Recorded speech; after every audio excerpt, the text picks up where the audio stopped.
నమస్తే, నేను Sreeja, tarot card reader, crystal healer and horoscope reader. ఈ ఎపిసోడ్స్లో మనం ద్వాదశ రాశులకి సంబంధించిన టారో కార్డ్ ప్రెడిక్షన్స్ చూద్దాము. అలాగే మీలో ఎవరికైనా సరే టారో కార్డ్ రీడింగ్ కోర్స్ నేర్చుకోవాలనుకున్న క్రిస్టల్ హీలింగ్ కానివ్వండి, Lama Fera healing, horoscope reading కానివ్వచ్చు, స్విచ్ బోర్డ్ థెరపీ, ఇలా different types of spiritual modalities ఎవరైనా నేర్చుకోవాలనుకుంటుంటే స్క్రీన్ మీద కనిపిస్తున్న నంబర్స్కి కాల్ చేసి ఎంక్వైరీ చేసుకోవచ్చు.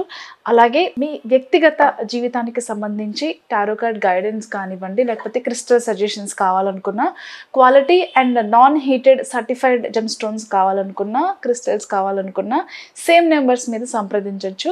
Thank you so much. అలాగే చాలామందికి నేను చేసే రిక్వెస్ట్ ఏంటంటే స్టేరీ యానిమల్స్ని ఆదరించండి. మీకు కుదిరినప్పుడు మీరు ఫుడ్ పెడుతూ ఉండండి, నీళ్ళు పెడుతూ ఉండండి. చాలా చోట్ల మీకు తెలుసు అవి మురికి నీళ్ళు తాగుతూ ఉంటాయి, టైంకి ఫుడ్ దొరకక చాలా దీన స్థితిలో ఉంటాయి. మీరు ఏం చేయకపోయినా పర్వాలేదు, కానీ ఫుడ్ పెట్టలేకపోయినా పర్వాలేదు. దయచేసి వాటిని ఫిజికల్ అబ్యూస్ మాత్రం చేయకండి, నా request. Thank you so much. అలాగే ఈ ప్రెడిక్షన్స్ మనకి 24వ తారీఖు నవంబర్ నుంచి 30వ తారీఖు వరకు కూడా వర్తిస్తాయి. వృశ్చిక రాశి టారో కార్డ్ ప్రెడిక్షన్స్ చూద్దాము. వృశ్చిక రాశికి సంబంధించి జరిగిపోయిన విషయాలు తలుచుకొని బాధపడటం కానివ్వండి, లేకపోతే అప్పుడు మీరు నన్ను ఎలా అనకుండా ఉండాల్సింది, అప్పుడు ఎలా ఎందుకు చేశారు, ఇలా ఎందుకు చేశారు అని చెప్పేసి ఏదైనా డిస్కషన్స్ వస్తే, ఫ్రెండ్స్ మధ్యలో కావచ్చు, కుటుంబ సభ్యుల మధ్యలో కావచ్చు, లేకపోతే మీ వెల్ విషెస్ మధ్యలో కావచ్చు, ఏదైనా ఇలాంటి డిస్కషన్స్ వచ్చినప్పుడు ఖచ్చితంగా వాళ్ళని మీరు నిలదీస్తారు.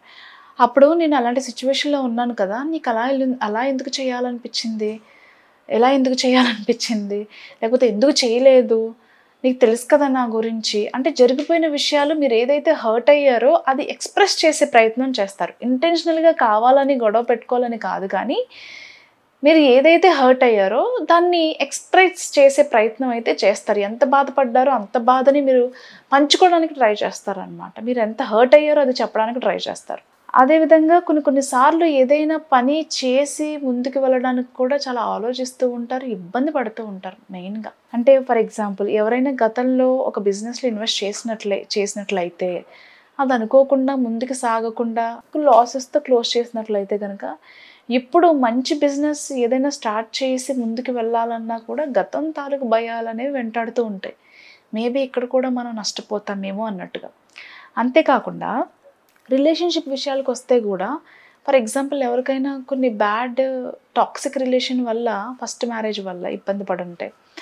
మనకి ఈ మ్యారేజ్లో కూడా ఇన్ కేస్ నేను స్టెప్ తీసుకొని నా పాస్ట్ నుంచి నేను బయటకు వచ్చి ఓవర్కమ్ చేసుకొని సెకండ్ మ్యారేజ్కి నా పేరెంట్స్కి ఓకే చెప్పినట్లయితే కనుక మేబీ దానిలో కూడా ఇలాంటి ఛాలెంజెస్ ఉంటాయేమో, అప్పుడు కూడా నేను ఇలాగే సఫర్ అవుతానేమో అనే భయాలు అయితే ఉంటాయి పిల్లల డిస్కషన్స్ వచ్చినప్పుడు. గతంలో మిమ్మల్ని ఎవరైతే మోసం చేసి వెళ్ళిపోయారో, యాక్చువల్గా మీకు ఏదైనా జాబ్ విషయాల్లో, కాంట్రాక్ట్ విషయాల్లో కానివ్వండి, ల్యాండ్ విషయాల్లో కానివ్వండి, మీరు ఏదైతే మెంటల్గా ఫైనాన్షియల్గా నష్టపోయారో ఆ భయాలు కూడా మిమ్మల్ని వెంటాడుతూ ఉంటాయి అన్నమాట యాక్చువల్గా. అలాగే ఈ టైంలో మీ ముందు ఒక మాట, మీ తర్వాత ఒక మాట కూడా చెప్పే వాళ్ళు ఉంటారు. కొంతమంది మిమ్మల్ని మోసం చేసే ప్రయత్నం చేస్తూ ఉంటారు. అలాంటి వాళ్ళతో జాగ్రత్తగా ఉండండి. అలాగే కెరియర్లో కూడా కొంచెం అనుకున్న పనులు ముందుకు వెళ్ళక ఎందుకు ఇంత స్లోగా వెళ్తున్నాయని అనిపిస్తుంది. కొన్నిసార్లు టఫ్గా కూడా అనిపిస్తుంది అనమాట. అంటే చాలా హెవీ కాంపిటీషన్ ఉంది ఇక్కడ, ప్రమోషన్స్కైనా లేకపోతే జాబ్స్కైనా లేకపోతే ఇంకేదైనా చూసుకుంటే కనుక టఫ్ సిచ్యువేషన్స్ అనేవి ఎదురైనట్లుగా అనిపిస్తుంది. కానీ దాన్ని మీరు ఖచ్చితంగా ఓవర్కమ్ చేసుకుంటారు. అట్ ద సేమ్ టైం కొంతమంది ఏంటంటే కొన్ని రిఫరెన్సెస్ వల్ల జాబ్స్లో జాయిన్ అయిన వాళ్ళు కూడా ఇది ఉంటుందా పోతుందా అని భయం ఉన్న వాళ్ళు ఏదైతే అది అయింది ఓకే సరేలే అని చెప్పేసి ఫేస్ చేయడానికి రెడీగా ఉంటారు.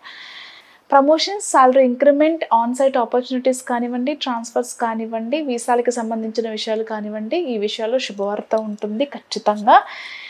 వర్క్ విషయంలో మాత్రం ఫుల్ఫిల్మెంట్గా ఉంటుంది, కానీ ఉండదు అనుకుంటారు, కానీ ఉంటుంది ఖచ్చితంగా. బట్ దాన్ని స్టార్టింగ్లోనే మీరు ఓవర్కమ్ చేసుకుని బయటకు వచ్చేస్తారు. వర్క్ విషయంలో, బిజినెస్ విషయంలో మరీ ముఖ్యంగా చెప్పాలంటే ఆడవాళ్ళకి మాత్రం బిజినెస్ పరంగా చాలా అనుకూలంగా ఉండబోతుంది. ఏదైతే మీరు ఇన్వెస్ట్మెంట్స్ చేశారో, ఏదైతే మీరు స్టార్ట్ చేశారో ఆ బిజినెస్ నిజంగా 3 పువ్వులు 6 కాయలు అన్నట్టుగా సాగుతుంది అనడంలో ఎలాంటి సందేహం లేదు. All the best.